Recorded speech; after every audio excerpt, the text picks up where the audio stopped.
Okay, we're moving on to the next part. Right now we're talking about Zayin Adar, today's date. What is Zayin Adar? What should we think on Zayin Adar? Where should we put our minds during Zayin Adar? What is the koch of Zayin Adar? And what happened on Zayin Adar? So let's go back a little bit.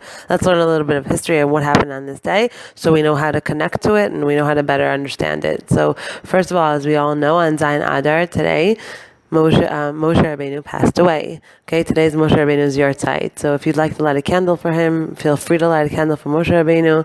Okay, we're going to learn at the end of it what to have in mind while we light that candle, and in general what to have in mind throughout the day. Excuse me. In essence, Moshe was very instrumental in the whole geula of Klal Yisrael in the story of Purim. Why is that? Because as we know, Haman was looking to eradicate, to annihilate every last Jew, right? He was from Zerah Amalek, which is a nation that has always had it out for the Jewish nation, right? And he wanted to find that perfect date. So he draws a lottery, he pulls out the 14th day of the month of Adar, right? And he feels like it's a very good day to do what he wants to do in terms of the mezalot, in terms of the stars. Why is that? Because he knows that up until that point, nothing positive has happened to the Jewish people in that month. Even more so, Moshe Rabbeinu, the leader of the Jewish people, died on that month. So he felt like it's a really good month to get the Jews, to really hurt them, to really kill them during that month, because they don't have any kind of extra help from above, okay, so to say. So what he didn't know was that Moshe was also born on that day of Zayin Adar. He was also born during Adar. So when a person is born, right, it's their mazel, right, the star, let's say, the star that is during their birthday, shines on them more. Their mazel is strengthened on their birthday, right? That's why there's an inyan to give blessings on your birthday, to bless people that you care about and that you love on your birthday, because you have more strength on the day that you were born. So yeah, Moshe Rabbeinu died when he was 120 years old on Zayin Adar, but he celebrated 119 birthdays on that day. So the strength of that day was much more monumental than that one last birthday, the 120th one that he passed away. So there was a lot more strength there than Haman knew about. So in essence, the fact that Moshe Rabbeinu was born and died during the month of Adar helps Adar, right? Helps Adar. So let's understand, and it makes so much sense. And the more I think about it, and the more I learn about it, the more amazing and mind-blowing it is how it specifically had to be that Moshe Rabbeinu was born and died during this month. Why? And let's understand it deeply. Okay, so Moshe was, in essence, his whole being was about Hashem. There was nothing about him that wanted any respect for himself, any kavod for himself. He didn't want to be the leader. When Hashem came to him and said, okay, Moshe, go take the Jewish people out of Egypt, he said, Hashem, can you pick my brother Aaron? I don't want to be the leader. He never wanted to be in the spotlight, because he understood that when I'm in the spotlight and the focus is on me and the world is looking at me and I'm trying to get attention from the world in whatever way I'm trying to get it. So what happens is that I take away from Hashem's attention, right? When I'm trying to steal the spotlight, let's say, right? And I'm trying to show everyone how rich I am, or how beautiful I am, or how skinny I am, or how talented I am. And I'm really trying to stand out there and show the world. That in essence is the reason that tznius was invented in the first place. And if you think about it, it's so brilliant that modesty, what is the idea of modesty? That the whole focus of modesty is that if we would understand what our principle is, what our tachlis is in this world, what our bottom line point is in this world, is to really be a vessel for Hashem. It's to really be a vessel for spirituality and for God and for godliness, right? So when we take the place of God and we're like, look at me, look at my house, look at my money, look at what I am, right? Look at everything that I do, look at all the greatness that I've created around me, or whatever it is. When we do that, then we steal the light, we steal the spotlight. So Moshe was all he was about were two things: God and the Jewish people. That's all he cared about. When Hashem wanted to destroy the Jewish people after they worshipped the golden calf, Hashem said, okay, so Moshe said to him, so erase my name from your book. I don't want to be written in your book if you're going to destroy the Jewish people. Even though Moshe Rabbeinu was angry at them and he knew that they did the wrong thing, but he was on their team. It wasn't like, oh my gosh, Hashem, did you see what they did? Oh my gosh, we got to get rid of them. Let's start a new nation, Hashem. It's me and you, Hashem.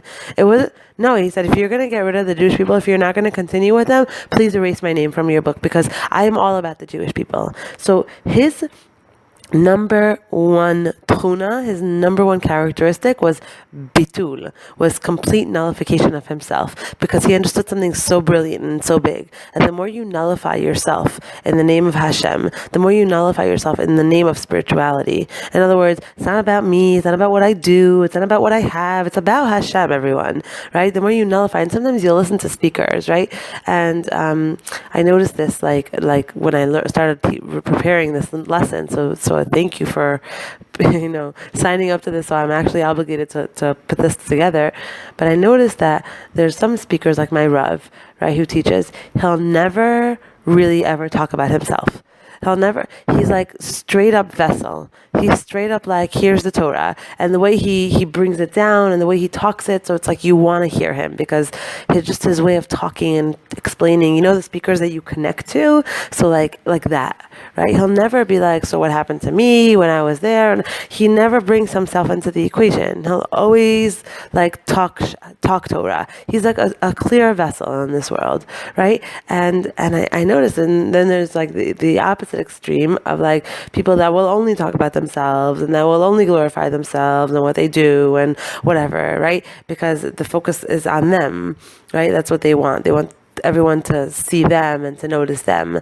So the idea of this day is to really put ourselves into a place of emulating Moshe Rabbeinu, because Moshe Rabbeinu understood the depth and the understanding of this world is that the more room you make for Hashem, okay, the more you become a vessel for Hashem and His Torah by not stealing the spotlight and not making everyone look at you and focus on you and look at your body and look at what you have and look at your riches and look at everything, right? The more blessing will come into your life, in essence, because then the more godliness will come into your life and the more Shechina will come into your home and the more spirituality you're going to be able to feel and to embody, because it's not about getting everyone to notice you, right? It's about getting everyone to notice Hashem. And if it has to come through covering up, or if it has to come through, being honest in business, and if it has to come through, not speaking Lashon Hara, because in essence, all those things are ego. What's speaking Lashon Hara? Talking about somebody else, gossiping, talking about somebody else, and somehow making yourself come out better sounding than them, right? What's being honest in business or not being honest in business? It's not stepping on other people to make it to the top, right? What's modesty? Modesty is not to get the attention on you and your body and your home and your whatever, right? And really keeping the eyes off of you, right? So all of these things the idea is the ego. The ego wants the attention. The ego is the id, right? The ego is like, I'm separating myself from something, from God, right? It's look at me, notice me, right? And in essence, if you think about it, all of the mitzvos are all there to bring us back to the idea of, no, really, it's all about Hashem. Really, it's all about glorifying Hashem's name in the world. Really, it's all about being a vessel for light and for Torah and for truth in the world, and not trying to, steal any kind of, light, right, from Him, right? So that's really the essence of all the mitzvahs. The mitzvahs are here to align us with the truth, right? Because if I'm not honest in business, where does that come from? And if I gossip, where does that come from? Think about it. And if I'm not tznius, if I'm not modest, where does that come from? It's and all of the mitzvos, all of the mitzvot, the Taryag mitzvot that Hashem gave us, are all to bring us back to the truth. Right? It all comes from the ego. We have a knee-jerk reaction to be egotistical. And the mitzvot are like coaches, like telling us, oh, wait, one second. Get back in alignment. Get back in alignment with what you're really here to do. Because once you're in alignment, then you will really feel blessing, and you will really feel spiritual, and you will really feel connected to the source, right? because that's in essence what we all want to do. Otherwise, we would not be signed up to this course, and we would not be anywhere near, listening to this, right? Because if you're listening to this, that means that you want more Hashem in your life, and you genuinely want it, and you want to feel more connected, and you want more spirituality, and you get that we're not just in this world to eat, drink, and be merry, for tomorrow we may die. You get that there's a greater vision here, and there's a greater goal here, right? That's why you're listening to these classes. So in essence, what Moshe was all about was be mevatel yourself, create a kli, make yourself a kli. How do you do that? By following the mitzvahs, where when it's hard for us to do whatever it is that Hashem demands of us, it means that our ego is really getting the better of us. Right? Obviously, we can't be perfect in everything, and we're a work in progress, and it's a process. Life is a process. That's why we have 120 years on this world. But that's the goal. The goal is to get to a place of, it's not about me. It's about my service. It's about my vision. It's about where Hashem wants to see the world go and how I can help facilitate that. Right?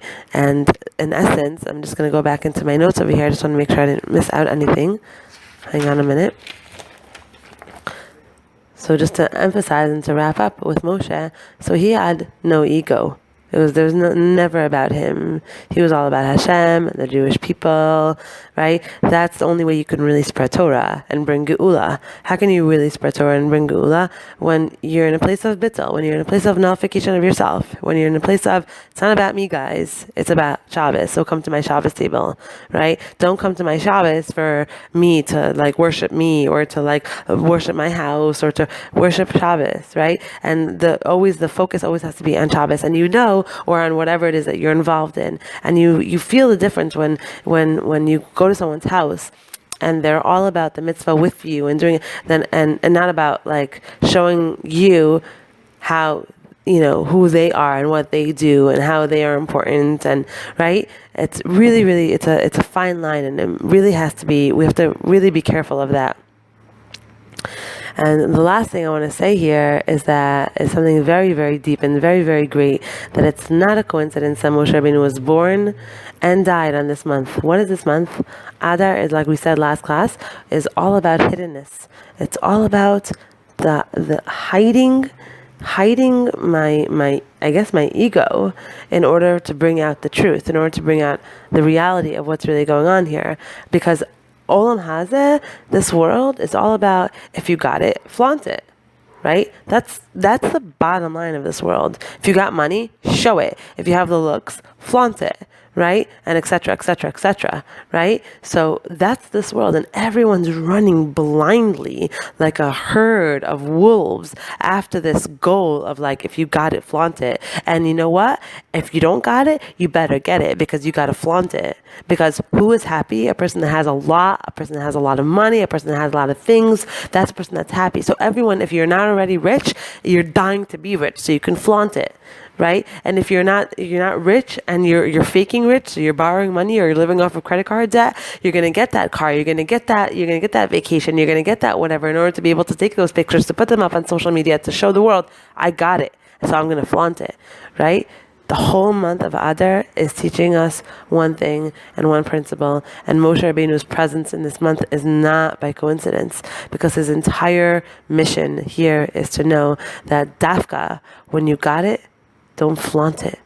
Be a vessel, be a channel. If you have talent, if you have money, if you have a big home or a small home, if you have whatever it is that you were granted and you were blessed with, make it into a vessel for greatness, for giving back to the world, for loving other people, for helping other people's lives, for embracing what you have in a way that you're full of gratitude, and you know that it wasn't you, it wasn't you, it was given to you, it was a blessing in your life, right? Now walk around like you own the world, not at all. Walk around like you're humble, right? You're humiliated. Yeah, I'm sorry, not human. You're humbled. You're humbled by the greatness. You're humbled by the beauty. You're humbled by the love. You're humbled by the blessing, right? That's the idea of Adar. And that's why Hashem hides so much in the Megillah. That's why He hides so much in this month, and that's why it's the greatest month and the highest holiday of this month. And Purim is in this month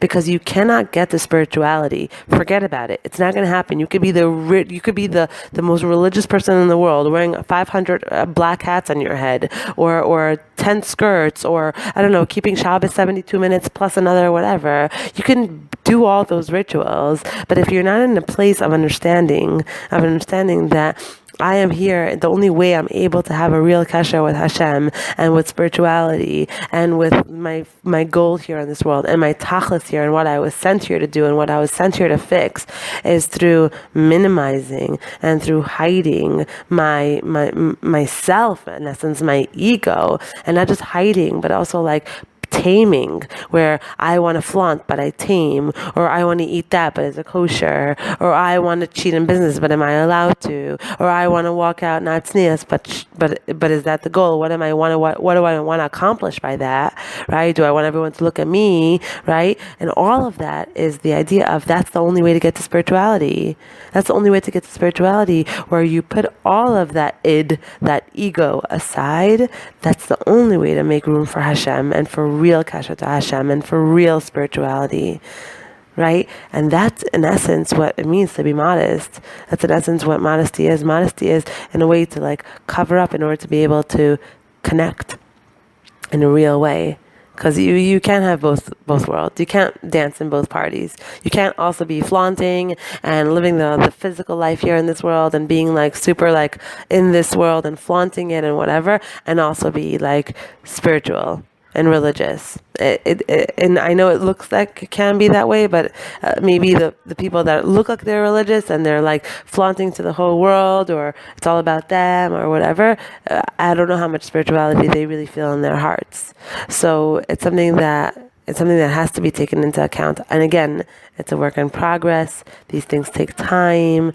It's becoming aware of this stuff and implementing it. Okay, that's the idea. No, Hashem does not expect perfection from us. Okay, He does not expect perfection from us. But every single time we put into practice and we try and we want to make our lives about His ratzon, His will, by keeping the mitzvot and by doing things that are harder for us to do in order to bring more Hashem into the picture, then we're going to feel the spirituality, the clarity, the bracha, the connection, the siyata dishmaya. So on his yahrzeit today, it's a schus to learn Torah, okay, because he embodied Torah, and to do mitzvos, because mitzvos are everything that we just discussed, okay, and that's what he wants, and that's what's going to give him joy.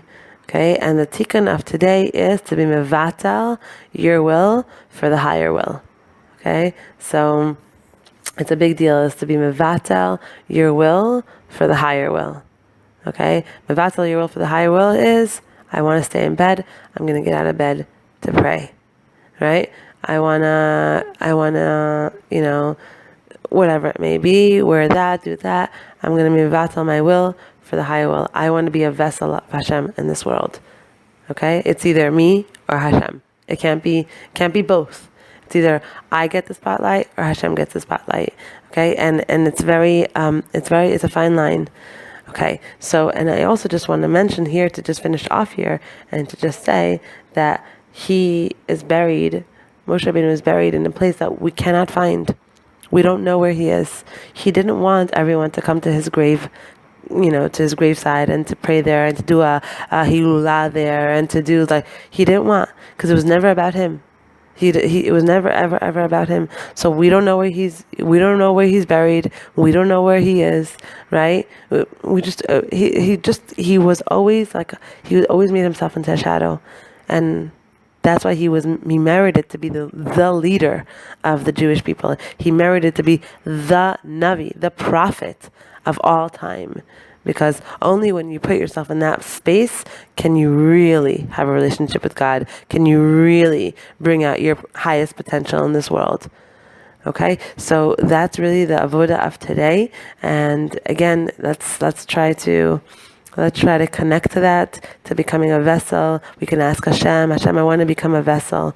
I want to become a vessel of Torah and of purity. And I understand that the only way to be happy, because we are in the month of Adar, and the month of Adar is the happiest month of the whole year, right? The only way to be happy is only through doing acts of purity without announcement, right? And that's the only way one can really merit true happiness. So having this conversation with Hashem today on this very, very important day, and telling him, Hashem, I want to be a vessel, and I understand that only through being a vessel am I going to really be in a relationship with you and feel you and connect to my spirituality and have you in my home, and have the life that I really want to live, right? And not get sidetracked by everything else that's happening in the world, and really stay focused on what my mission here is and how to accomplish that mission in the highest, best way, right? And not to steal from you and not to steal from your light, but to bring more light of yours into this world. And that's really what I want to do. So with that, we're going to end this segment and we're going to start next segment.